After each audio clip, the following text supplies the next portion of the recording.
Hello class 7 student guys, कैसे हैं आप सब और कैसे चल रही है आपकी क्लास 7 की पढ़ाई। तो आज के इस वीडियो में हम पढ़ेंगे क्लास 7 के एसएसटी का चैप्टर नंबर 9 शासक से शासित तक सरकार के प्रकार। वीडियो में हम पढ़ेंगे कि सरकार होती क्या है, सरकार के कार्य क्या होते हैं। इसी के साथ हम पढ़ेंगे कि लोकतंत्र क्या होता है और लोकतंत्र के क्या क्या विशेषता होती है। और इसी तरीके से हम इस चैप्टर में पढ़ने वाले हैं कि लोकतंत्र के कितने प्रकार होते हैं, जिसमें हम लोग प्रत्यक्ष लोकतंत्र के बारे में, प्रतिनिधि सरकार के बारे में डिटेल में पढ़ेंगे। साथ ही साथ इस चैप्टर के सबसे इंपॉर्टेंट टॉपिक कार्यपालिका, विधायिका, न्यायपालिका, इनके बीच में हम अंतर को देखेंगे।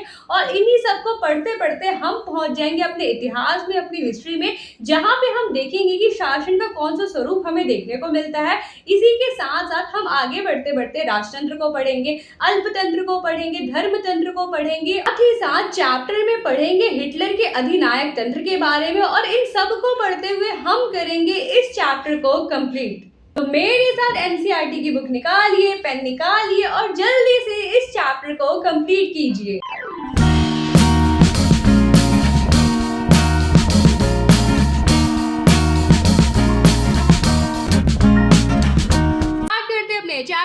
चैप्टर का नाम है शासक से शासित तक सरकार के प्रकार, जिसमें हमें पढ़ना है सरकार के बारे में। तो हमने अपनी 6th क्लास में सरकार के बारे में पढ़ लिया था कि सरकार होती क्या है। तो सरकार वही होती है जो कि कानून व्यवस्था का निर्माण करती है, कानून व्यवस्था का पालन करती है और हमारी सुरक्षा को सुनिश्चित करती है। तो उसकी डेफिनेशन से यहाँ पे सरकार के कार्य आते हैं, जो कि हमारे बुक में सबसे पहले टॉपिक दिया गया है। तो बात करें सरकार के कार्य की, तो ये पॉइंट, ये क्वेश्चन आपको याद कर लेना है। 4 पॉइंट भी याद करेंगे तो इनफ रहेगा। पहला क्या बोला है, कानून व्यवस्था बनाए रखना, कि सभी लोग जो है कानून के दायरे में काम करें, कोई कानून से बाहर काम ना करे। दूसरा काम है लोगों के लिए सुरक्षा सुनिश्चित करना, कि हमारे देश के अंदर सभी लोग जो है सुरक्षित रहें। सरकार का सबसे मेन दायित्व यही होता है कि लोगों की सुरक्षा, लोग सेफ रहें। इसके अलावा लोग तो सुरक्षित रहेंगे। अब बात आई देश को सुरक्षित करने की, राष्ट्रीय सुरक्षा। राष्ट्रीय सुरक्षा का मतलब ही होता है देश की सुरक्षा, कि कहीं से पाकिस्तान हमला ना कर दे, कहीं से चाइना हमला ना कर दे, कहीं से बांग्लादेश हमला ना कर दे। तो ये सुरक्षा बनाने का काम भी किसका है, सरकार का काम है। अगर हम देखें तो अभी जो ऑपरेशन सिंदूर हुआ था, ऑपरेशन सिंदूर में जो पाकिस्तान ने जो पुलवामा हमला किया था, पुलवामा हमला का बदला लेने के लिए हमने ऑपरेशन सिंदूर किया था। तो वही सुरक्षा सुनिश्चित करने का काम किसका है, सरकार का। ये काम करेगा कौन, सरकार करेगी। आप और मैं नहीं, ये काम है सरकार का करने का। इसके अलावा लोगों के कल्याण को बढ़ावा देना, कि समाज में जितने भी वंचित लोग हैं, जितने भी दलित लोग हैं, जितने भी गरीब लोग हैं, जितने भी जनजाति लोग हैं, उन सब का जो है कल्याण हो, सभी जो है देश के साथ मिलकर आगे बढ़ सके। तो ये सारा काम करने का कार्य जो है वो सरकार का है। तो होप्स आपको सरकार के कार्य समझ में आ गए। टॉपिक है हमारा लोकतंत्र। तो लोकतंत्र को समझने से पहले आप अपने स्कूल में जाइए। आप अपने स्कूल में जाते हैं, आप देखते हैं वहाँ पे बहुत सारे बच्चे हैं। आपको कई बार कई सारी एक्टिविटीज करवाई जाती हैं। आपके लिए टाइम टेबल बनाना होता है, आपके लिए जो है मिड डे मील का व्यवस्था करना होता है, आपके लिए जो है एक्टिविटीज़, योगा, स्पोर्ट्स, ये सारा मैनेज करना होता है स्कूल वालों को। तो कई बार टीचर्स के लिए, प्रिंसिपल के लिए ये बहुत ज़्यादा मैनेज करना बहुत ज़्यादा मुश्किल हो जाता है, क्योंकि उन्हें बच्चों को भी पढ़ाना है, फिर ये सब भी मैनेज करना है। तो इसके लिए वहाँ की आपकी प्रिंसिपल ने ये निकाला सॉल्यूशन कि चलो एक काम करते हैं, हम ना एक स्टूडेंट यूनियन बनाते हैं, छात्रों का समिति बनाते हैं, जिसमें छात्र समिति ही कई सारे निर्णय को जो है मैनेज करेगी। तो यहाँ पे प्रिंसिपल ने जो है आपके अनाउंसमेंट कर दिया प्लेग्राउंड में कि आज से जो है हम स्कूल में एक स्टूडेंट यूनियन बनाएंगे, जिसमें कई सारे बच्चे शामिल होंगे। अब यहाँ से दौड़ते दौड़ते 12th क्लास के बच्चे आए। 12th क्लास के बच्चे प्रिंसिपल को बोल रहे हैं, मैम हमें बना दीजिए, क्योंकि हम तो सबसे बड़ी क्लास के हैं, हम तो सबसे ज़्यादा इंटेलिजेंट बच्चे हैं, पूरे स्कूल में सबसे बड़े हम ही हैं। फिर वहाँ से 11th क्लास के बच्चे दौड़ते दौड़ते आते हैं, बोलते हैं मैम हमें बना लीजिए। 12th क्लास के जो बच्चे हैं हमारे सीनियर्स, वो तो कुछ समय बाद निकलने वाले हैं स्कूल से, बट वहीं से कुछ और क्लास के बच्चे भी आते हैं, बोलते हैं मैम हमें भी शामिल कर लीजिए, हमें भी शामिल कर लीजिए, हमें भी स्टूडेंट यूनियन में आना है, हमें भी छात्रों के लिए कार्य करना है। तो फिर प्रिंसिपल के पास यहाँ पे ये प्रॉब्लम होगी कि या तो वो सबको बना दे, पर आप मुझे बताइए क्या सभी बच्चों को एक छात्र समिति में शामिल करना पॉसिबल है? फिर सभी को शामिल कर लेंगे तो अगर कोई निर्णय लेना है, कोई डिसीजन लेना है, तो डिसीजन तक पहुंच ही नहीं पाएंगे। तो ये तो आइडिया बहुत बेकार है कि हम सभी बच्चों को शामिल कर लें। अगर हम देखें तो दूसरा हमारे पास ऑप्शन ये है कि प्रिंसिपल सभी बच्चों को चूज करे। बट इससे क्या है, बच्चे के मन में ये रह सकता है कि ये जो है प्रिंसिपल का फेवरेट था, इसलिए प्रिंसिपल मैम ने इसे चूज किया। तो यहाँ पे जो है ट्रस्ट की भावना जो होती है वो थोड़ी प्रॉब्लम में आ जाएगी, तो ये ऑप्शन भी हम नहीं ले सकते। अब तीसरा सबसे बेटर ऑप्शन क्या हो सकता है? तीसरा बेटर ऑप्शन ये हो सकता है कि वोटिंग हो जाए। जो छात्र समिति में शामिल होने चाहते हैं वो जो है अपना नाम दे दें और उनके नाम के आगे सभी स्कूल के बच्चे जो हैं वोट डाल दें, और वोट डाल दें उन्हीं को जो है स्टूडेंट यूनियन में शामिल कर लें। तो ये सबसे बेटर तरीका है, आप भी इसमें विश्वास करेंगे। तो ये ही जो तरीका है ना जिसमें छात्र वोटिंग दे के अपने प्रतिनिधि, अब बोलेंगे प्रतिनिधि क्या? प्रतिनिधि जैसे जो आपके बिहाफ पे आपकी प्रॉब्लम को सुनेगा, जैसे आपके क्लास के मॉनिटर होते हैं। अगर आपको टीचर नहीं है क्लास में, अगर आपको वॉशरूम जाना है या कहीं जाना तो आप मॉनिटर को बता के जाते हैं, तो वो क्या है आपके बिहाफ पे टीचर को बता देते हैं कि ये बच्चा वॉशरूम गया है या टॉयलेट गया है। तो ये जो प्रतिनिधि होते हैं फिर ये हमारे लिए जो है नियम बनाते हैं, कानून बनाते हैं। तो इसी को जो है ये जो व्यवस्था होती है इसी को कहते हैं लोकतंत्र। तो लोकतंत्र का मतलब क्या है? लोक जमा तंत्र। ये दो शब्दों से बना है। मैंने आपको बताया एसएसटी को पढ़ने का बहुत इजी तरीका होता है, आप इनके शब्दों को पकड़िए। शब्द क्या कह रहे हैं? लोकतंत्र, लोक जमा तंत्र। लोक मतलब होता है लोक, तंत्र मतलब होता है शासन, यानी जनता का शासन, जहाँ पे जनता रूल कर रही है। यहाँ पे अभी हमने स्कूल के एग्जाम्पल के थ्रू समझा कि यहाँ पे बच्चे जो है चूज कर रहे हैं अपने मतदाता, अपने जो भी प्रतिनिधि हैं उनको, अपने प्रतिनिधि को यहाँ पे बच्चे चूज कर रहे हैं, यहाँ पे कोई और चूज नहीं कर रहा है। तो यहाँ पे असली पावर किसके पास है? आपके पास है, आप बच्चों के पास है। तो यहाँ पे यही बोला जा रहा है कि लोकतंत्र इसी को कहते हैं कि यहाँ पे असली पावर जनता के पास होती है, वो जिसको चाहे चूज करे, जिसको चाहे हटा सके। तो इसी पे एक अब्राहम लिंकन थे। अब अब्राहम लिंकन कौन थे? तो ये थे अमेरिका के राष्ट्रपति, बहुत फेमस राष्ट्रपति हुए थे। तो उन्होंने लोकतंत्र की एक डेफिनेशन दी थी, एक परिभाषा दी थी जो कि हर जगह हमें देखने को मिलती है, ज्यादा फेमस यही परिभाषा है। इन्होंने बोला था कि लोकतंत्र का अर्थ होता है जनता का, जनता के द्वारा, जनता के लिए। सब कुछ मतलब इर्द गिर्द किसके घूम रहा है? जनता के। यहाँ पे जनता ही सबसे ऊपर है, जनता ही सब कुछ है यहाँ पे। तो अब्राहम लिंकन ये बता रही, डेफिनेशन आपको याद कर लेनी है। अब जब अगर लोकतंत्र पे क्वेश्चन आया तो आप अगर ये लिखेंगे अब्राहम लिंकन को कोट करते हुए तो आपके बहुत अच्छे मार्क्स मिलेंगे। तो आपको ये ध्यान रखना है लोकतंत्र का मतलब ये होता है जनता का, जनता के द्वारा, जनता के लिए। सब कुछ जनता ही है यहाँ पे। लोकतंत्र में सत्ता का जो स्रोत होता है वो देश की जनता होती है, जनता का शासन होता है। यहाँ पे अधिकांश शक्ति जनता के पास ही होती है। जैसे अगर बात करें भारत की, तो भारत में भी तो हम अपने प्रतिनिधि को, अपने नेता को चुनते हैं या वो खुद आ जाते हैं? नहीं, उन्हें हम चुनते हैं। तो भारत एक लोकतांत्रिक देश है। तो होप सो आपको लोकतंत्र का ये टॉपिक समझ में आ गया होगा। टॉपिक है वो है सरकार के बीच अंतर। तो हमारे अगर हम देखें वर्ल्ड में अलग अलग तरह की हमें सरकार देखने को मिलती है। कहीं पे लोकतंत्र देखने को मिलता है जहाँ पे जनता का शासन होता है, कहीं पे राजतंत्र होता है जहाँ पे राजा का शासन होता है, कहीं पे धर्मतंत्र होता है जहाँ पे जो धर्म का मुखिया होता है वो शासन करता है। तो इन सारे जो सरकारें होती हैं इनमें अंतर क्या होता है? तो सबसे पहले हम सरकार में अंतर करते हैं कि सरकार क्या है, ये तय कौन करेगा। तो लोकतंत्र में जनता तय करती है, राजतंत्र में राजा तय करता है कि उसके बाद अगला राजा कौन बनेगा, और यही जो है सरकार का निर्माण करती है। और धर्मतंत्र में जो धार्मिक संस्था के मुखिया होते हैं वो तय करते हैं कि सरकार क्या है।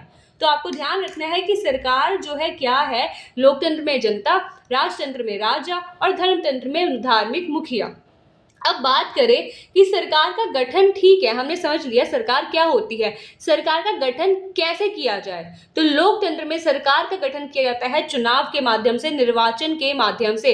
अच्छा, निर्वाचन का मतलब होता है चुनाव, ये याद कर लीजिएगा आप लोग। इसके अलावा राजतंत्र में कोई चुनाव नहीं होता है। राजतंत्र में राजा चयन करते हैं कि कौन बनेगा अगला राजा। जैसे राजा अपने बेटे को बिठा दे, राजा अपने भाई को बिठा दे। तो राजतंत्र में राजा चयन करते हैं कि सरकार का गठन किस प्रकार से होगा, इसमें चुनाव नहीं होता।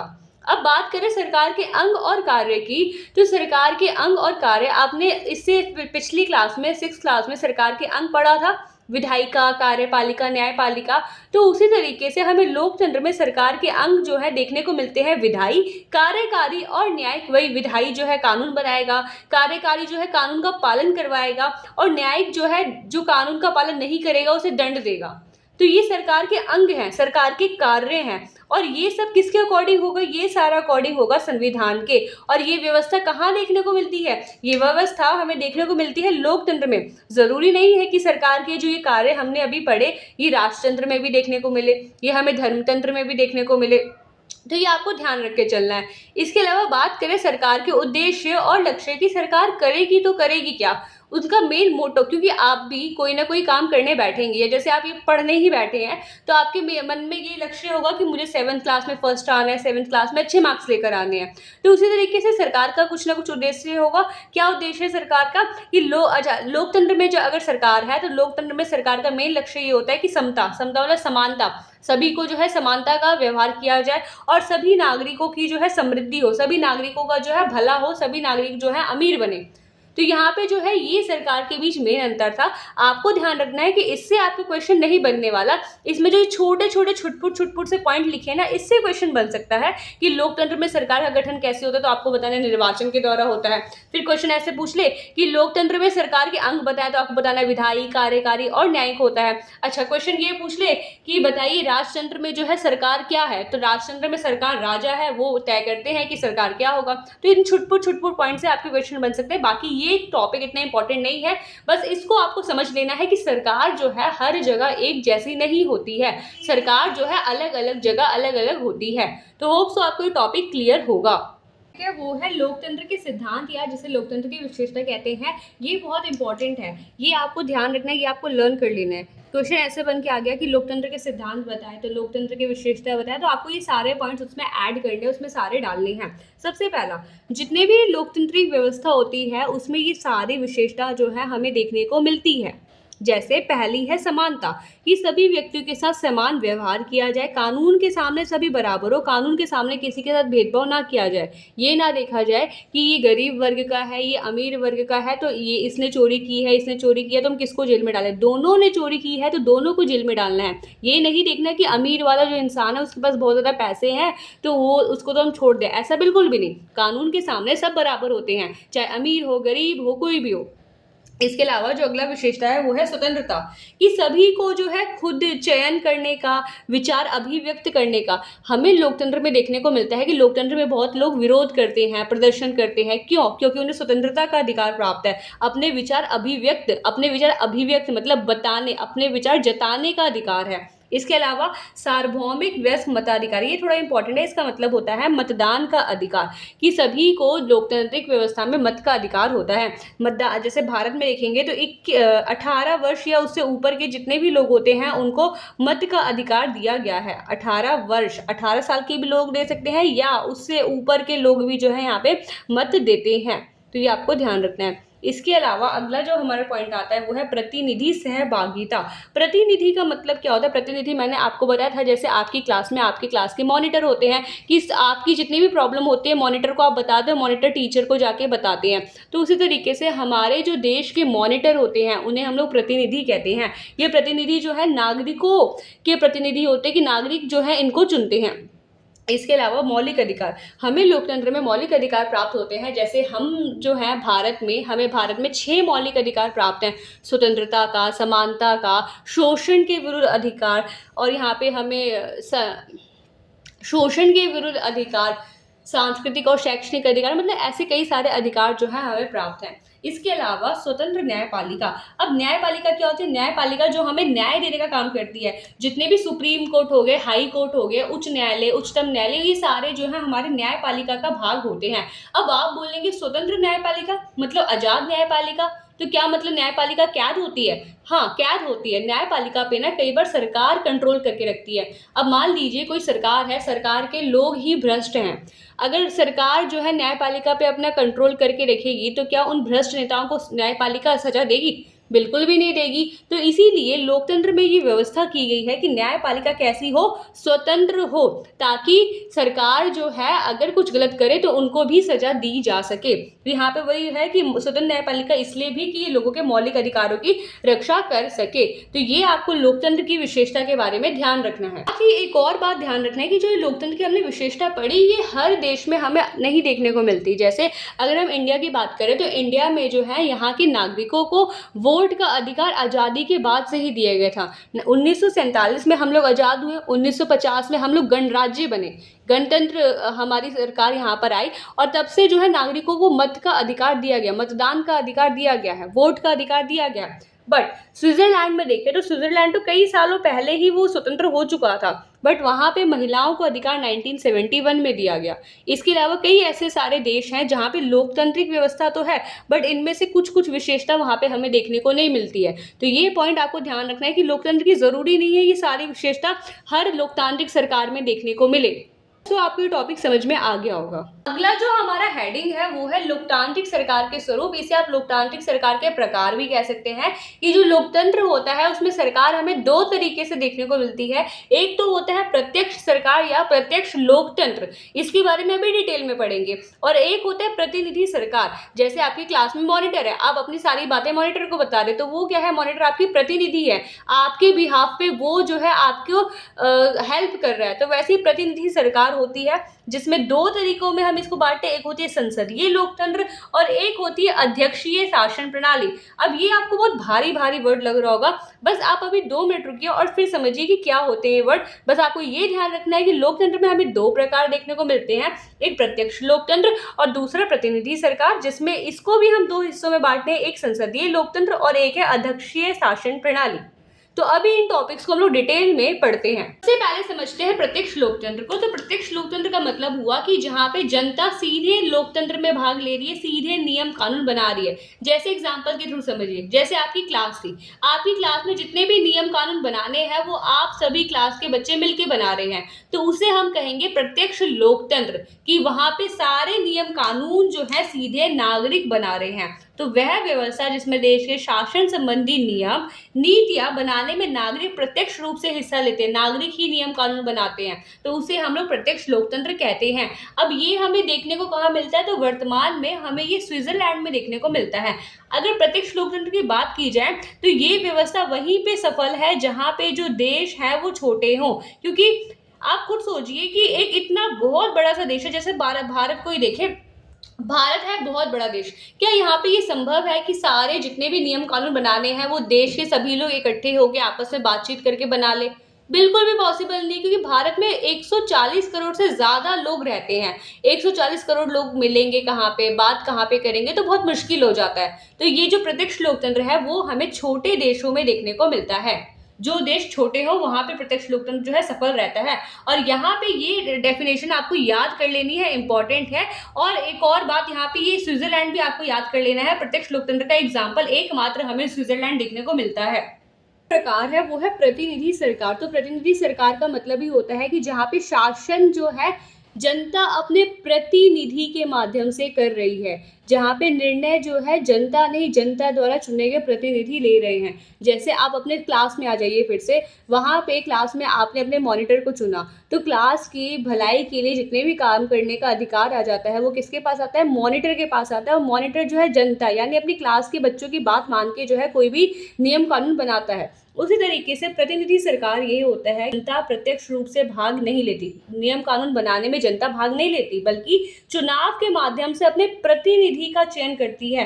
प्रतिनिधि वही बताया था, जैसे आप अपने मॉनिटर को देख लीजिए क्लास में, कि वो जो है आप सभी क्लास के बच्चों को दर्शाता है, आप सभी क्लास के बच्चों की समस्याओं को जो है देखने का काम कौन करता है, मॉनिटर, और उसको बात को पहुंचाता है कहाँ पे, टीचर के पास पहुंचाता है। उसी तरीके से ये जो है प्रतिनिधि सरकार होती है, जिसमें जनता द्वारा चुने गए प्रतिनिधि जो है शासन करते हैं, नियम कानून बनाते हैं। तो इसी को हम लोग प्रतिनिधि सरकार कहते हैं। जैसे भारत में हमें प्रतिनिधि सरकार को देखने को मिलता है, क्योंकि यहाँ पे अपने प्रतिनिधि को हम लोग चूज करते हैं, जनता चूज करती है, कोई और चूज नहीं करता। हम यहाँ पे शासन में खुद भाग नहीं लेते, यहाँ की जनता जो है नियम कानून नहीं बनाती, बल्कि यहाँ की जनता द्वारा जो चुने गए प्रतिनिधि हैं, जो मॉनिटर्स हैं, वो कानून बनाते हैं। तो ये आपको ध्यान रखना है। इसके अलावा एक और अभी आगे हम पढ़ेंगे, तो प्रतिनिधि सरकार को हमने 2 हिस्सों में बांटा हुआ है।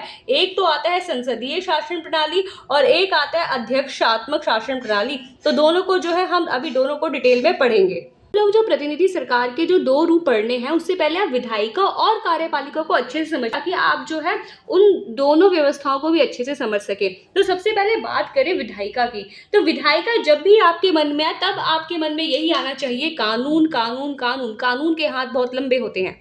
है ना। तो विधायिका जब भी आपके दिमाग में है, आपके मन में आना चाहिए कानून। तो सरकार का वो अंग, अच्छा इससे पहले की क्लास जब आप 6 क्लास में होंगे तो आपने सरकार के 3 अंग पढ़े होंगे, विधायिका, कार्यपालिका, न्यायपालिका। तो सरकार का वह अंग जो कानून बनाता है उसे हम लोग विधायिका कहते हैं, याद कर लीजिएगा, इंपॉर्टेंट है। जैसे भारत में जो है जो कानून बनाता है उसे कहते हैं संसद, और अमेरिका में जो कानून बनाता है उसे कहते हैं कांग्रेस। तो ये बात आपको ध्यान रखनी है विधायिका के बारे में। विधायिका क्या करती है, कानून बनाती है। अब जो ये संसद होता है, संसद के 2 सदन होते हैं, जिसमें पहला सदन होता है उच्च सदन और दूसरा सदन होता है निम्न सदन। उच्च सदन को हम लोग राज्यसभा भी कहते हैं और निम्न सदन को हम लोग लोकसभा भी कहते हैं। और इन दोनों में से अगर बात की जाए कौन सा पावरफुल होता है, तो लोकसभा पावरफुल होता है। ये दोनों सदन जो है कानून बनाने का काम करते हैं और इसी को हम लोग विधायिका कहते हैं। तो होप सो आपको विधायिका समझ में आ गया होगा। विधायिका मतलब कानून, विधायिका मतलब कानून के हाथ बहुत लंबे होते हैं। इसे हम लोग कार्यपालिका कहते हैं। तो सरकार का वो अंग जो कानून को लागू करवाने का काम करता है। अब कानून तो विधायिका ने बना दिया, अब जो विधायिका ने कानून बनाया उसे कोई ना कोई तो लागू करवाएगा, ऐसे थोड़ी लागू हो जाएगा, ऐसे लोग थोड़ी मानने लग जाएंगे। तो लोगों को कानून का पालन करवाने का जो काम करता है वो कार्यपालिका करता है, आपको ये ध्यान रखना है। अब कार्यपालिका हम किसे कहेंगे, कार्यपालिका है कौन, तो कार्यपालिका में प्रधानमंत्री, मंत्रिपरिषद और राष्ट्रपति शामिल होते हैं। अब आप बोलेंगे प्रधानमंत्री तो हमें पता है, प्राइम मिनिस्टर को कहा जाता है, राष्ट्रपति भी हमें पता है, प्रेसिडेंट को कहा जाता है। अब ये मंत्री और परिषद, ये मंत्रिपरिषद क्या है, तो प्रधानमंत्री अकेले तो काम नहीं करेंगे, प्रधानमंत्री की मदद के लिए मंत्री होंगे, तो वही प्रधानमंत्री के मंत्रिपरिषद कहलाते हैं और यही मंत्रिपरिषद कार्यपालिका का हिस्सा होते हैं, आपको ध्यान रखना है। पहले जो आपकी बुक में ये जो टेबल दिया गया ना, एक बार इसको समझ लेते। थोड़ा सा ये टेबल हमारे लिए इंपॉर्टेंट हो जाता है क्योंकि इसमें से एमसीक्यू टाइप के क्वेश्चन बन सकते हैं। हमने कार्यपालिका देख लिया जो कानून को लागू करती है, विधायिका देख लिया जो कानून को बनाती है, और न्यायपालिका क्या करती है, न्यायपालिका कानून जो मानते नहीं है उनको दंड देती है। तो न्यायपालिका ये काम करती है। तो अब भारत में अगर देखिए तो भारत में हमने देखा कार्यपालिका में कौन कौन शामिल होता है, प्रधानमंत्री और मंत्रिपरिषद। और अगर बात करें अमेरिका में कार्यपालिका में कौन शामिल होता है, तो राष्ट्र अध्यक्ष। राष्ट्र अध्यक्ष का मतलब ही होता है वहां पे राष्ट्रपति। क्या होता है, राष्ट्रपति, प्रेसिडेंट। बात करें दक्षिण कोरिया की, दक्षिण कोरिया में भी क्या होता है, राष्ट्र अध्यक्ष यानी राष्ट्रपति होते होंगे। और ऑस्ट्रेलिया की बात करें तो वहां पे हमें प्रधानमंत्री और मंत्रिपरिषद यानी भारत जैसा सिस्टम देखने को मिलता है। बात करें विधायिका की, तो अभी हमें पता था विधायिका क्या करती है, कानून को बनाती है। अब भारत में भाई कानून बनाएगा कौन, तो बनाती है संसद। और संसद कितने हिस्सों में बटी है, 2 हिस्सों में, निम्न सदन जिसे लोकसभा कहते हैं और उच्च सदन जिसे राज्यसभा कहते हैं। और दोनों में से पावरफुल कौन है, निम्न सदन यानी कि लोकसभा। बात करें अमेरिका में, तो अमेरिका में कानून कौन बनाएगा, तो अमेरिका में भी कानून जो है उच्च सदन जिसे सीनेट कहा जाता है और निम्न सदन जिसे प्रतिनिधि सभा या कांग्रेस कहा जाता है वो कानून बनाती है। और उसके बाद बात करें दक्षिण कोरिया में, तो दक्षिण कोरिया में भी कानून संसद बनाती है, बट वहां पे संसद के 2 हिस्से नहीं है, वहां पे केवल राष्ट्रीय सभा यानी एक ही सदन है। जैसे इंडिया में हमारा उच्च सदन है और निम्न सदन है, लोकसभा है और राज्यसभा है। बट जो साउथ कोरिया है, जो दक्षिण कोरिया है, वहां पे केवल और केवल एक ही सदन है जिसे राष्ट्रीय सभा कहते हैं और वही पूरे दक्षिण कोरिया के लिए कानून बनाती है। ऑस्ट्रेलिया में बात करें तो ऑस्ट्रेलिया में जो है उच्च सदन और निम्न सदन दोनों है और दोनों को जो है सेम पावर मिली हुई है और दोनों जो है वहां पे कानून बनाते हैं। उसके बाद ये तो होगी कानून बनाने की बात। अब कानून नहीं बनेगा तो दंड कौन देती है, न्यायपालिका देती है। तो भारत में न्यायपालिका क्या है, कार्यपालिका और विधायिका से स्वतंत्र। Very very important. क्या मतलब हुआ, इसको समझ नहीं आ रहा। कार्यपालिका का मतलब ही क्या होता है, प्रधानमंत्री, मंत्रिपरिषद। विधायिका का मतलब ही क्या होता है, संसद भवन। यानी प्रधानमंत्री और संसद भवन से न्यायपालिका पूरी तरीके से यहाँ पे मुक्त रहती है। न्यायपालिका को यहाँ पे जो है इन दोनों के हस्तक्षेप की जरूरत नहीं होती है और ये बहुत अच्छी बात है। खुद ही सोचिए अगर प्रधानमंत्री न्यायपालिका को सलाह मशवरा देने लग गए और भविष्य में, और वो दोनों क्या है बहुत अच्छे दोस्त बन जाए, प्रधानमंत्री और न्यायपालिका, तो भविष्य में क्या न्यायपालिका प्रधानमंत्री को कभी कोई दंड देगी, नहीं देगी। तो ये सही बात है कि कार्यपालिका और विधायिका से जो है न्यायपालिका स्वतंत्र है, आजाद है, मुक्त है। सेम यहाँ पर भी यही सिचुएशन है, सेम यहाँ पर भी है और सेम यहाँ पर भी है। तो ये आपको ध्यान रखना है कि न्यायपालिका हमेशा कार्यपालिका और विधायिका से आजाद रहती है, स्वतंत्र रहती है, कि ताकि वो उन दोनों को गलती करने पर दंड दे सके। तो होप सो आपको ये टेबल समझ में आ गया होगा। नहीं समझ में आएगा तो दोबारा एक बार देखिए, दोबारा देखिए, पक्का कह रही हूँ आपको समझ में आ जाएगा। कार्यपालिका और विधायिका को पढ़ा, अब हम पढ़ते हैं प्रतिनिधि सरकार के जो दो रूप बचे हैं, संसदीय प्रणाली और अध्यक्षीय प्रणाली। तो संसदीय प्रणाली जिसमें संसद होती है, संसद जैसे अपने इंडिया में हमें देखने को मिलता है संसद भवन, संसदीय प्रणाली है। अब होता क्या है ये संसदीय प्रणाली, तो देखिए कार्यपालिका विधायिका का हिस्सा होती है। मैंने अभी आपको जब कार्यपालिका बताया था तो उसमें मैंने बताया था उसमें प्रधानमंत्री शामिल होते हैं, उनकी पूरी मंत्री परिषद शामिल होती है। तो ये विधायिका और विधायिका हमने पढ़ा था कि विधायिका जो है कानून बनाती है, जिसमें संसद होता है, और संसद में कौन बैठते हैं, प्रधानमंत्री और उनका मंत्री परिषद ही तो बैठता है। तो यहाँ पे क्या मैंने लिखा है कि कार्यपालिका विधायिका का ही हिस्सा होती है, मतलब जो प्रधानमंत्री और मंत्री परिषद हमें कार्यपालिका में देखने को मिलते हैं, वही मंत्री परिषद, वही प्रधानमंत्री विधायिका का भी हिस्सा होते हैं। ये आपको ध्यान रखना है। इसके अलावा जो मंत्री परिषद होती है, यानी जो कार्यपालिका होती है, वो विधायिका के प्रति उत्तरदायी होती है। विधायिका यानी संसद में अगर उसको समर्थन प्राप्त है, जैसे एग्जाम्पल के थ्रू समझिए कि मंत्री परिषद में से किसी एक मंत्री के खिलाफ भी संसद भवन में अगर अविश्वास प्रस्ताव आता है कि हमें इस मंत्री पे विश्वास नहीं है, तो पूरे के पूरे कैबिनेट यानी पूरे के पूरे मंत्री परिषद को जो है इस्तीफा देना होता है। तो इससे क्या पता चल रहा है कि मंत्री परिषद विधायिका के प्रति उत्तरदायी है। मंत्री परिषद को जब तक विधायिका का विश्वास प्राप्त है तब तक वो बनी रहेगी, वरना मंत्री परिषद खत्म हो जाएगी। और ये व्यवस्था हमें भारत और ऑस्ट्रेलिया में देखने को मिलती है। बात करें अध्यक्षीय प्रणाली की, तो अध्यक्षीय प्रणाली का इसमें मतलब हुआ कि वहाँ पे जो मेन अथॉरिटी होगी, मेन जो अधिकार होगा वो अध्यक्ष का होगा। अब अध्यक्ष कौन होता है, तो अगर इसको एग्जाम्पल के थ्रू समझना है तो आप समझिए अमेरिका में प्रधानमंत्री का कोई पद ही नहीं होता। सबसे ऊपर पे जो टॉप पे अथॉरिटी होती है, शासक होता है, वो राष्ट्रपति होता है। वहीं अगर संसदीय प्रणाली में आए तो यहाँ पे टॉप पे कौन होता है, प्रधानमंत्री होता है। तो संसदीय प्रणाली में प्रधानमंत्री होता है और अधिशात्मक प्रणाली में अध्यक्ष यानी कि राष्ट्रपति होते हैं। तो इसमें कार्यपालिका विधायिका से स्वतंत्र होती है। यहाँ पे हमने देखा कि कार्यपालिका ही विधायिका है, विधायिका ही कार्यपालिका है, बट यहाँ पे ये है कि कार्यपालिका विधायिका से अलग होती है। ये बात ध्यान रखना है। हमने देखा धुरंधर मूवी, जो धुरंधर मूवी है उसमें जो रणवीर सिंह ने हमजल का कैरेक्टर निभाया है, तो हमजल ही रणवीर सिंह है और रणवीर सिंह ही हमजल है। उसी तरीके से कार्यपालिका संसदीय प्रणाली में विधायिका होती है और विधायिका ही संसदीय प्रणाली में कार्यपालिका होती है। एकदम एज इट इज होते, दोनों के दोनों सेम होते हैं। और अध्यक्षात्मक प्रणाली में कार्यपालिका और विधायिका रहते हैं अलग अलग, दोनों की लड़ाई हो रखी होती है, दोनों जो है अलग अलग रहते हैं, दोनों एक दूसरे का हिस्सा नहीं होते, आप ऐसे समझिए। इसमें राष्ट्र अध्यक्ष यानी राष्ट्र अध्यक्ष कौन होता है, अभी मैंने आपको बताया कौन होता है, राष्ट्रपति होता है। तो राष्ट्रपति जो होता है विधायिका के प्रति उत्तरदायी नहीं होता, विधायिका से उसे कोई मतलब नहीं है। विधायिका में विश्वास प्राप्त हो या विश्वास प्राप्त ना हो, राष्ट्रपति जो है अपने पद पे बने रहते हैं। बट हमने यहाँ पे देखा था कि मंत्री परिषद में विधायिका के प्रति उत्तरदायी होते ही होते हैं, पर राष्ट्र अध्यक्ष विधायिका के प्रति उत्तरदायी नहीं होते। और ये व्यवस्था में कहाँ देखने को मिलती है, अमेरिका में देखने को मिलती है। तो यहाँ पे हमने प्रतिनिधि सरकार के दो रूप को पढ़ लिया। दोबारा से एक बार दोबारा समझ लिए, संसदीय प्रणाली में जो कार्यपालिका होती है वही विधायिका होती है और विधायिका ही कार्यपालिका होती है। इसके अलावा इसमें जो मंत्री परिषद होते हैं यानी कि जो कार्यपालिका होती है वो विधायिका के प्रति उत्तरदायी है। बहुत ही इंपॉर्टेंट स्टेटमेंट है, याद कर लीजिए इसको। कार्यपालिका विधायिका के प्रति उत्तरदायी है। कार्यपालिका ने अगर कुछ गलत काम किया तो विधायिका द्वारा उसको हटाया भी जा सकता है। बट अध्यक्षात्मक प्रणाली में अगर देखें तो कार्यपालिका और विधायिका रहते हैं अलग अलग यानी स्वतंत्र रहते हैं। और इसमें जो राष्ट्र अध्यक्ष होते हैं यानी जो राष्ट्रपति होते हैं वो विधायिका के प्रति उत्तरदायी नहीं होते। यानी राष्ट्रपति ने अगर कोई भी निर्णय ले लिया तो विधायिका जो है उसको चुनौती देके हटा नहीं सकती है। और ये व्यवस्था देखने को मिलती है हमें अमेरिका में। तो होप सो आपको ये प्रतिनिधि सरकार समझ में आ गया होगा। टॉपिक है हमारा वो है प्रारंभिक गणराज्य। तो गणराज्य सुन के कुछ याद आ रहा है, हमने गणतंत्र के बारे में पढ़ा था चैप्टर नंबर 4 में, जहां हम जनपद महाजनपद पढ़ रहे थे, जहां पे वज्जी और मल जो थे वहां पे राजा नहीं होते थे, राजा चुनकर आते थे।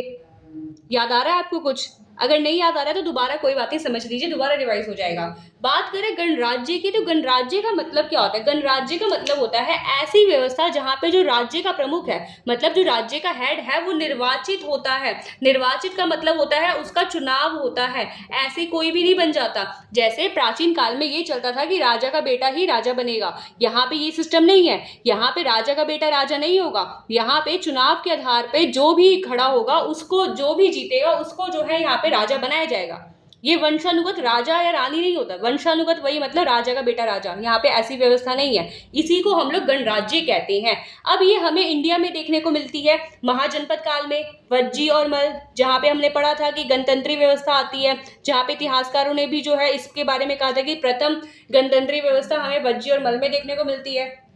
नहीं याद आ रहा होगा, आप दोबारा कोई नहीं चैप्टर रिवाइज कर लीजिए, याद आ जाएगा। तो महाजनपद काल में वज्जी और मल जो क्षेत्र थे, वहां पे हमें देखने को मिलता था कि राजा का बेटा राजा नहीं बनता था वहां पे, बल्कि राजा का चुनाव होता था और जो चुनाव जीतता था वही राजा बनता था। तो ये गणराज्य व्यवस्था हमें महाजनपद काल में देखने को मिलती है। इसके अलावा दक्षिण में अगर हम चोल वंश, हमने चोल वंश के बारे में पढ़ा था, चोल चेर पांड्य वाला, तो वहां पे हमने ये देखा था कि वहां पे ग्राम सभा मतलब जो पंचायत होती थी, पंचायत का भी वहां पे चुनाव होता था और लोग जो है वोट के माध्यम से अपने मुखिया को चुनते थे। इसके अलावा ये तो रही भारत की बात करें वर्ल्ड में, तो वर्ल्ड में सबसे पहले हमें गणतंत्र प्रणाली देखने को मिलती है रोम में और ग्रीस में, ये आपको ध्यान रखना है। तो गणतंत्र प्रणाली का मतलब ही हुआ कि राजा नहीं बेटा, वहां पे तो चुनाव के माध्यम से चुना जाएगा राजा को। आपको गणराज्य व्यवस्था समझ में आ गया होगा। आगे का जो हमें टॉपिक समझना है जिसमें हम पढ़ेंगे अन्य प्रकार की सरकार। अभी हमने देखा था लोकतंत्र के बारे में पढ़ा था, अध्यक्षीय शासन प्रणाली के बारे में पढ़ा था, हमने प्रतिनिधि सरकार के बारे में पढ़ा, फिर हमने गणराज्य के बारे में देख लिया। अब कई अलग तरह की सरकारें भी हमें विश्व में देखने को मिलती हैं। तो पहले आप ये चार्ट समझ लीजिए और इस चार्ट को समझने का हम डिटेल में इन सबको पढ़ेंगे। तो सबसे पहले हमें जो देखने को मिलती है एक राजतंत्रीय सरकार, जहाँ पे राजा का शासन होता है, जिसमें राजतंत्र को हम दो हिस्सों में बांटते हैं, एक तो निरंकुश राजतंत्र और एक संवैधानिक राजतंत्र, इसको भी डिटेल में पढ़ेंगे। उसके बाद आता है धर्मतंत्र, जिसमें धार्मिक जो मुखिया होते हैं उनका शासन चलता है। फिर आता है अधिनायक तंत्र, जिसमें एक के पास पूरी पावर होती है, उसको भी डिटेल में पढ़ेंगे, जिसमें हिटलर के बारे में हम पढ़ेंगे। फिर आता है अल्पतंत्र, अल्प नाम से पता चल रहा है, अल्पतंत्र मतलब छोटे लोगों मतलब छोटे समूह, छोटे ग्रुप द्वारा जब शासन चलाया जा रहा है तो उसे अल्पतंत्र कहेंगे। और अब हम लोग इन सबको जो है एकदम डिटेल में पढ़ते हैं। पढ़ते हैं राजतंत्र के बारे में। तो अगर आप इंडिया की हिस्ट्री को देखें ना, तो इंडिया के प्राचीन काल में हमें हर जगह राजाओं का शासन देखने को मिलता है। इससे क्या पता चलता है कि इंडिया में हमेशा से कौन सी व्यवस्था रही है, राजतंत्रीय व्यवस्था रही है। इसके अलावा जब आपको इमेज दिख रहा है, इस इमेज में एक इंसान है जो कि तीर पे लेटा हुआ है और नीचे तीर लगे हुए हैं। तो ये जो तीर के ऊपर इंसान लेटा हुआ है, ये है कौन? तो ये है भीष्म पितामह। जो महाभारत है, महाभारत जो है हमने देखा था कौरवों और पांडवों के बीच में होता है। अब ये कौरवों और पांडवों के बीच में होता है तो भीष्म पितामह जो है लड़ाई करते हैं, तो उनको जो है इच्छा मृत्यु का वरदान मिलता है। इच्छा मृत्यु की मतलब जब वो चाहे तब उनकी जो है मृत्यु हो सकती है।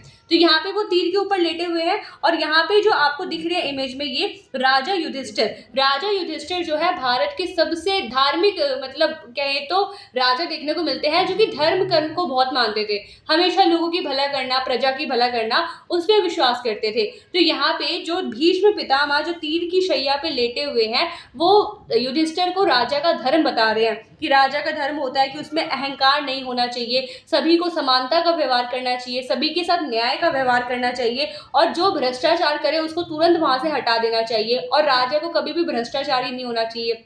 तो ये जो इमेज है वो ये दिखा रही है कि राजा के कर्तव्य क्या क्या होते हैं। ये राजा के कर्तव्य हमें ये दिखाते हैं कि प्राचीन भारत में राजतंत्र जो है वो बहुत ही इंपॉर्टेंट व्यवस्था देखने को मिलती है। इसके अलावा राजतंत्र को और बेहतर तरीके से समझने के लिए आप ये स्टोरी समझिए। ये स्टोरी जो है हमारी एक बुक है, कश्मीर के एक पंडित थे, विद्वान थे, कलहण ने बुक लिखी राजतरंगिणी। ये 1 मार्कर के लिए इंपॉर्टेंट है कि राजतरंगिणी की जो है रचना किसने की, तो वो की थी कलहण ने। कलहण कहाँ के? जो कश्मीर है, जम्मू कश्मीर वाला जो एरिया है ना, तो वहाँ की हिस्ट्री लिखी थी कलहण ने। किसमें लिखी थी? राजतरंगिणी जो उनकी बुक है उसमें लिखी। अब इसमें क्या बताते हैं, इसमें वो कहानी बताते हैं कि एक बार राजा जो है देवी के लिए मंदिर बनवाना चाहते थे, बट जहाँ पे वो मंदिर बनवाना चाहते थे वहाँ पे एक मोची का घर था। अब उन्होंने अपने सैनिकों को मतलब अपने मंत्रियों को बोला कि उस मोची को जाके बोलो कि वो वहाँ से अपना घर हटा ले ताकि वो वहाँ पे मंदिर बना सके। तो उसके मंत्री जो है जबरदस्ती वहाँ पे मोची से जो थोड़ा बुरे व्यवहार तरीके से उनको हटाने लग गए। तो यहाँ पे जो है मोची जो है बोलता है कि मैं अपनी ज़मीन नहीं दे सकता क्योंकि ज़मीन जो है बहुत इंपॉर्टेंट है उनके लिए। जब वो राजा के पास ये खबर जाती है कि मोची जो है उस ज़मीन से नहीं हट रहा है, तो राजा बोलते हैं कि मोची से तुम्हें पहले विनती करनी चाहिए, तुम्हें उनके सामने जाके निवेदन करना चाहिए कि हमें जो है यहाँ पे मंदिर बनाना है, क्योंकि वो अभी वहाँ पे जो ज़मीन है, ज़मीन का राजा मोची है और यहाँ पे हम लोग सेवक हैं। यानी राजा खुद को सेवक कह रहे हैं और मोची को राजा कह रहे हैं कि वो जो ज़मीन है, उस ज़मीन का राजा भी मोची है और हम लोग सेवक हैं और हमें अपने राजा के पास जो है विनती करनी चाहिए, उस मोची से जो है विनती करनी चाहिए। तो उसके बाद मोची भी बोलता है कि अगर राजा मेरे पास आके जो है विनती करेंगे, मेरे से प्रार्थना करेंगे, तो मैं अपनी ये जगह दे दूंगा उन्हें और वहाँ यहाँ पे मंदिर भी बनाने दूंगा। तो राजा खुद जाते हैं मोची के घर पे और उनसे झुककर विनम्र निवेदन करके हाथ जोड़कर प्रार्थना करते हैं कि यहाँ पे जो है मुझे देवी का मंदिर बनाने दीजिए। और मोची उनको ज़मीन, वहाँ पे जो है उनको ज़मीन भी देता है मंदिर बनाने के लिए। तो ये स्टोरी हमें क्या दिखाती है? ये स्टोरी हमें ये दिखाती है कि उस टाइम पे जो राजतंत्र व्यवस्था थी, जो राजा थे, वो जनता के लिए ही थे। जनता से, उस टाइम के जो राजा थे वो जनता को सब कुछ मानते थे, जनता के लिए सब कुछ करना चाहते थे। और ये हमें पता चलता है कलहड़ ने जो बुक लिखी थी राजतरंगिणी में। तो होप सो आपको इन सब से, इन दोनों कहानियों से ये तो पता चल गया होगा कि राजतंत्र में मेन अथॉरिटी, मेन शासक कौन होता है? राजा होता है। सब कुछ कौन करेगा? राजा करेगा यहाँ पे। तो ये राजतंत्र तो हमने यहाँ पे दो कहानियों से समझ लिया। अब हम अपने एग्जाम के लिए राजतंत्र की डेफिनेशन को समझते हैं। करते हैं राजतंत्र को। तो राजतंत्र वो प्रणाली है जिसमें शासन कौन करेगा? राजा करेगा। और राजा जो है यहाँ पे संप्रभु शक्ति का प्रयोग करता है। अब आप बोलेंगे ये संप्रभु क्या होता है? संप्रभु ये होता है कि राजा जो है अपने देश के सभी निर्णय लेने के लिए स्वतंत्र है। अपने देश के निर्णय लेने के लिए, अपने देश के लिए डिसीजन लेने के लिए वो किसी पे डिपेंडेंट नहीं है, किसी पे निर्भर नहीं है। तो संप्रभु का मतलब ये होता है। इसका मतलब ये हुआ कि यहाँ पे जो राजा है, ये नहीं कि वो अपने मंत्री से पूछेगा, वो अपने पिता से पूछेगा, वो अपनी माता से पूछेगा, वो अपने गुरु से पूछेगा, नहीं। यहाँ पे राजा अपनी मर्जी से काम करता है, अपनी मर्जी से शासन चलाता है। तो इसी को कहते हैं संप्रभु शक्ति। अब राजतंत्र जो प्रणाली होती है, इसमें हमने देखा है कि राजा का बेटा राजा बनेगा, राजा का बेटा राजा बनेगा। तो इस व्यवस्था को हम कहते हैं वंशानुगत। वंश का ही अंश जो यहाँ पे राजा बनेगा, तो वंशानुगत होता है राजतंत्रीय प्रणाली। होप सो राजतंत्र प्रणाली समझ में आ गई होगी। शासन कौन करेगा? राजा करेगा। और यहाँ पे ये प्रणाली वंशानुगत होती है, यानी राजा का बेटा ही राजा बनता है। अब राजतंत्र जो है हमें दो तरीके के देखने को मिलते हैं। एक होता है निरंकुश राजतंत्र और एक होता है संवैधानिक राजतंत्र। निरंकुश राजतंत्र का मतलब क्या हुआ? यहाँ पे निरंकुश, निरंकुश मतलब एसएसटी में वर्ड को तोड़ेंगे तो समझेंगे। निरंकुश, निरंकुश मतलब जिसपे किसी का अंकुश ना हो। किसी का अंकुश ना मतलब जो किसी की बात ना माने, अपनी मर्जी से सारे काम करे, सारा अधिकार जो है उसी के पास हो। तो निरंकुश राजतंत्र में ये होता है कि राजा ही कानून बनाते हैं, राजा ही उसको लागू करते हैं और जो उसको नहीं मानता राजा ही उसको दंड देते हैं। तो यहाँ पे हमें क्या देखने को मिल रहा है कि सारी संपूर्ण सत्ता किसके पास है? राजा के पास है। इसी को कहते हैं निरंकुश राजतंत्र। अब आप बोलेंगे क्या ऐसी व्यवस्था आज भी हमें देखने को मिलती है? हाँ, देखने को मिलती है। कहाँ पे देखने को मिलती है? तो विश्व में हमें सऊदी अरब जो एरिया है वहां पे हमें निरंकुश राजतंत्र की व्यवस्था देखने को मिलती है। अब बात करें संवैधानिक राजतंत्र की, तो फिर से आप, मैंने बोला था एसएसटी में वर्ड तोड़ेंगे तो बहुत फायदे में रहेंगे। वर्ड तोड़िए और मतलब समझिए, वर्ड तोड़िए और मतलब समझिए। संवैधानिक राजतंत्र का मतलब हुआ संविधान और राजतंत्र, मतलब संविधान भी होगा और राजा भी होगा। राजा किसके अकॉर्डिंग काम करेगा? संविधान के अकॉर्डिंग काम करेगा। दोबारा समझाइए मुझे समझ नहीं आया। समझिए, संवैधानिक राजतंत्र में जो अध्यक्ष होता है, जो राष्ट्र का प्रमुख होता है, वो राजा होता है या रानी होता है और उनके पास केवल औपचारिक शक्ति होता है, मतलब नाम मात्र की शक्ति होती है, नाम मात्र की पावर होती है। बस उन्हें नाम के लिए बना दिया राजा, बट असली पावर उनके पास नहीं होती, बल्कि असली पावर यहाँ पे यूज करते हैं प्रधानमंत्री और उनकी मंत्रिपरिषद। तो ये बात आपको ध्यान रखनी है। क्यों यहाँ पे राजा अपना पावर यूज नहीं कर रहे? क्योंकि राजा यहाँ पे संविधान के अकॉर्डिंग बंधे हुए हैं। संविधान के अकॉर्डिंग जो है यहाँ पे प्रमुख शक्तियां प्रधानमंत्री को और मंत्रिपरिषद को प्राप्त है, इसलिए इसे संवैधानिक राजतंत्र कहते हैं। अब ये व्यवस्था क्या हमें देखने को मिलती है वर्ल्ड में? हाँ, देखने को मिलती है। कहाँ पे? ब्रिटेन में। ब्रिटेन को ही हम लोग यूनाइटेड किंगडम कहते हैं, ये आपको ध्यान रखना है। चाहे आप ब्रिटेन कहें, चाहे आप यूनाइटेड किंगडम कहें, बात एक ही है। तो ये संवैधानिक राजतंत्र होता है। होप सो आपको राजतंत्र समझ में आ गया होगा। राजतंत्र यानी राजा का शासन। हमें दो तरीके की व्यवस्था देखने को मिलती है, जहां पे राजा अपनी सारे निर्णय खुद करता है, सब काम खुद करेगा, निरंकुश राजतंत्र। जहां पे राजा बस नाम के लिए राजा बना हुआ है, कहेंगे संवैधानिक राजतंत्र। निरंकुश राजतंत्र कहाँ पे? सऊदी अरब में। संवैधानिक राजतंत्र कहाँ पे? ब्रिटेन और यूनाइटेड किंगडम जिसे हम कहते हैं। अगला जो टॉपिक है वो है धर्मतंत्र। एसएसटी को पढ़ने का बहुत अच्छा तरीका होता है कि आप नाम पकड़िए। नाम बोल रहा है धर्मतंत्र, यानी धर्म का तंत्र। धर्म के तंत्र से क्या मतलब हुआ?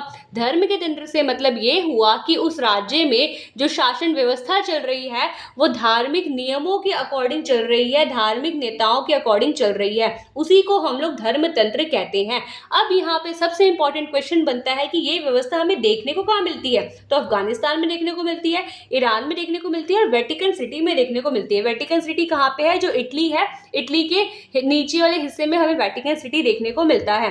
अब ये अफगानिस्तान और ईरान की क्या बात है? तो अफगानिस्तान और ईरान में जो इस्लाम धर्म का जो कानून होता है, इस्लामिक कानून होता है जिसे शरिया कानून कहा जाता है, उसके अकॉर्डिंग शासन व्यवस्था चलाया जाता है। इसी कारण इसे धर्मतंत्र कहते हैं। तो ये धर्मतंत्र आपको याद रखना है कि इसमें ये नाम याद रखने हैं कि कहाँ पे ये व्यवस्था हमें देखने को मिलती है।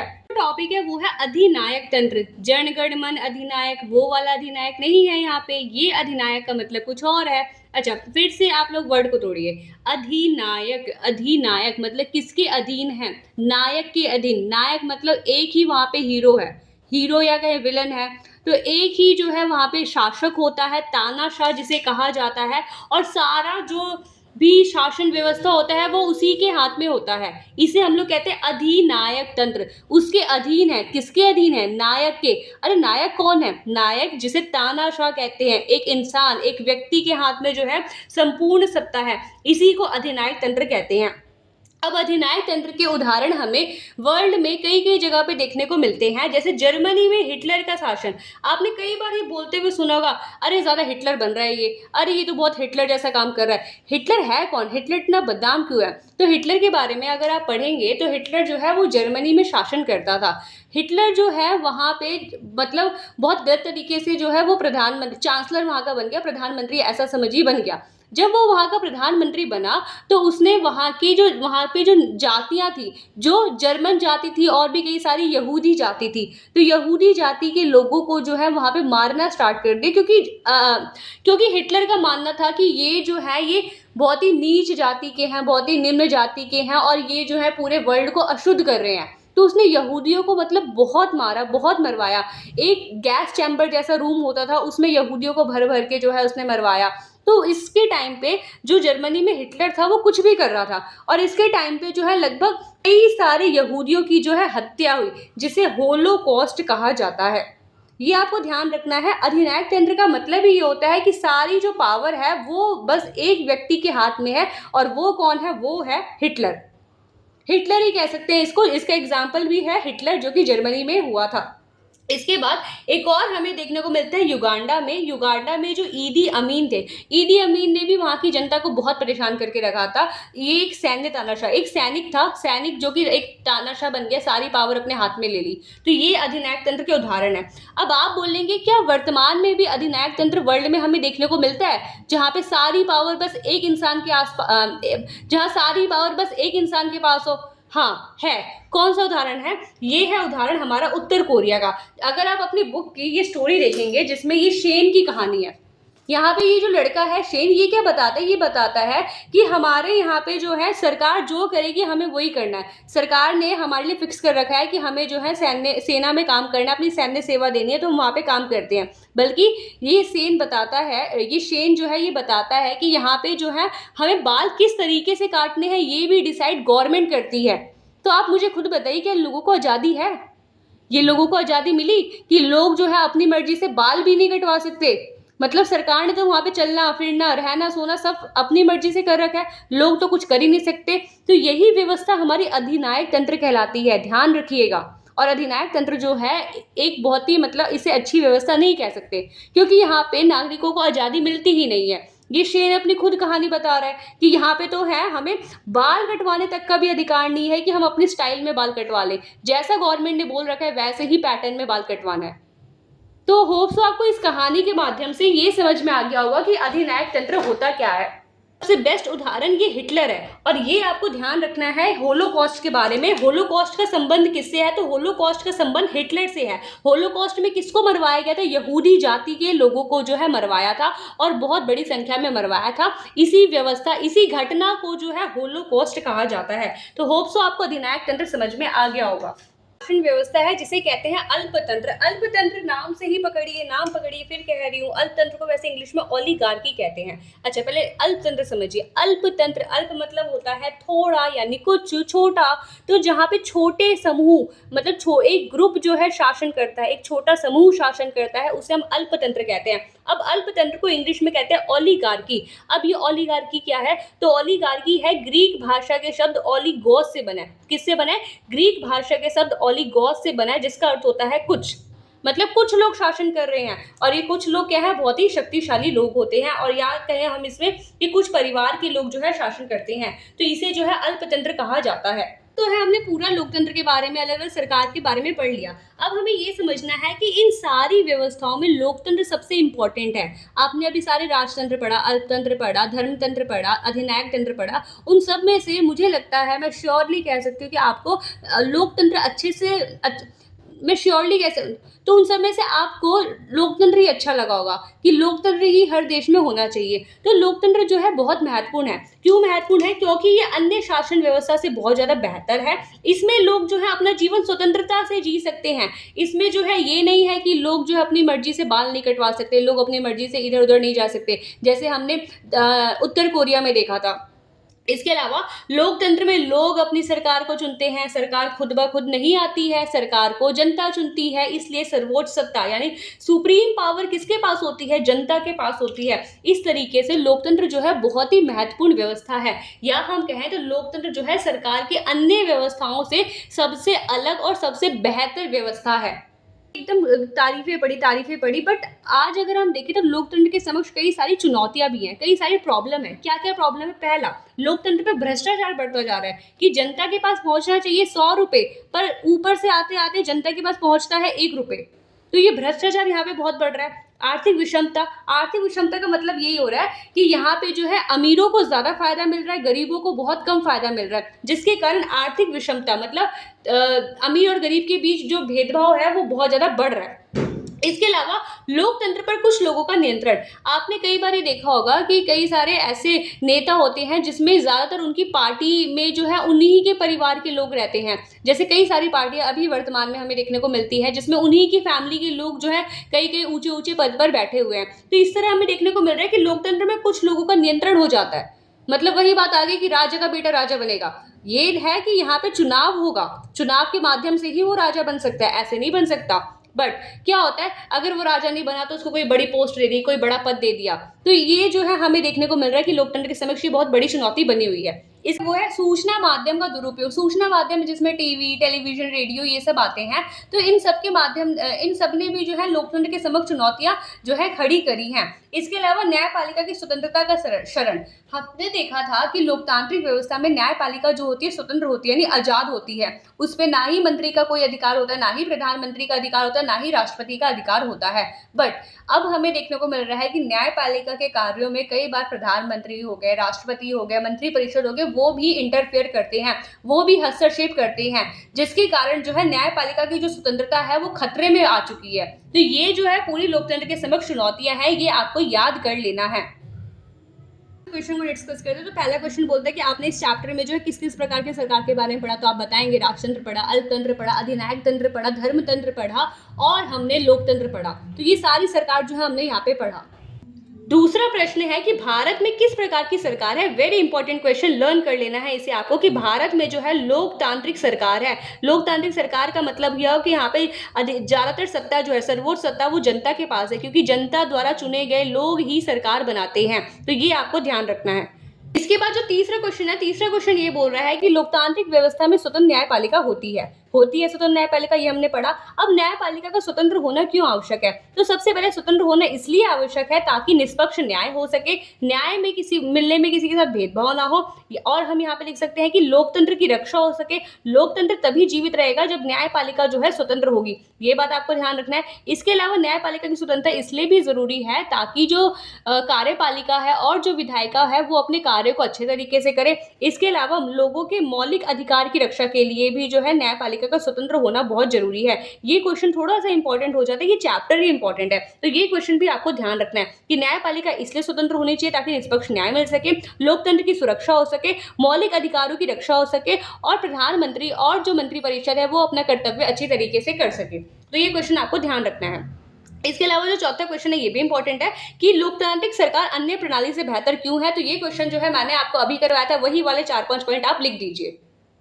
अब जो अगला क्वेश्चन है जिसमें आपको मिलान करना है, तो सबसे पहला क्वेश्चन है सभी नागरिकों को कानून के समक्ष समान माना जाता है। तो वो तो होता है बस और बस लोकतंत्र में। सरकार प्रत्येक निर्णय के लिए धार्मिक नेता आते ही हम लगाएंगे धर्मतंत्र को। शासक की मृत्यु पर उसका पुत्र, राजा का बेटा राजा यानी राजतंत्र, और शासक किसी प्रकार के संविधान का अनुपालन, मतलब शासक जो अपनी मर्जी से काम करे यानी अधिनायक तंत्र। तो ये आपको ध्यान रखना है। बोल रहे कि इन देशों में जो शासन प्रणाली है वो आपको लिखना है, तो ये थोड़ा इंपॉर्टेंट क्वेश्चन है। भूटान में जो है हमें संवैधानिक राजतंत्र देखने को मिलता है। संवैधानिक राजतंत्र का मतलब ये हुआ कि संविधान भी है और राजतंत्र भी है, जहाँ पे राजा जो है नाम मात्र का राजा है। नेपाल में जो है हमें लोकतंत्र देखने को मिलता है। बात करें बांग्लादेश की, तो बांग्लादेश में भी जो है हमें लोकतंत्र, संसदीय लोकतंत्र देखने को मिलता है। दक्षिण अफ्रीका में जो है हमें लोकतंत्र देखने को मिलता है। और बात करें ब्राजील की, तो ब्राजील में हमें अध्यक्षात्मक शासन, अध्यक्षीय शासन प्रणाली हमने पढ़ा था, वो देखने को मिलता है। तो होप्स तो आपको ये वाला क्वेश्चन भी समझ में आ गया होगा। 7वें क्वेश्चन में जो लोकतंत्र के समक्ष हमने चुनौतियां पढ़ी थी, वो क्वेश्चन आपको इसके अंदर डाल देना है कि क्या क्या बाधाएं हैं। इसके बाद बात करें 8वें क्वेश्चन की,